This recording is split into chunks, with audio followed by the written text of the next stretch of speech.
Praise the Lord. கர்த்தருடைய நாமத்துக்கு மகிமை உண்டாவதாக. இஸ்ரவேல் தேசத்துல ஆடு மேய்க்கிறவங்களை பார்த்தோம் அப்படின்னா, மேய்ப்பன் முன்னாடி போவாங்க, ஆடுகள் எல்லாமே மேய்ப்பனை பின்பற்றி பின்னாடி போயிட்டே இருப்பாங்க. அதே போல ஆடுகள் எல்லாருடைய சத்தத்துக்கும் செவி கொடுக்காது. தன்னுடைய மேய்ப்பன் குரல் கொடுத்த உடனேயும் இந்த ஆடுகள் எல்லாமே அவனை நோக்கி ஓடி வருங்க.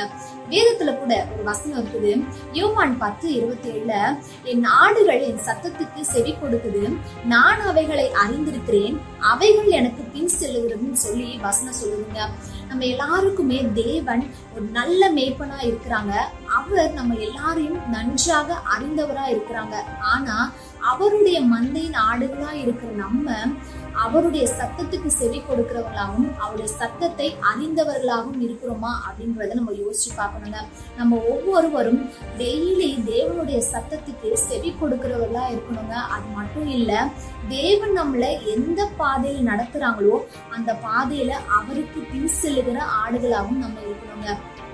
தேங்க்யூ. God bless you.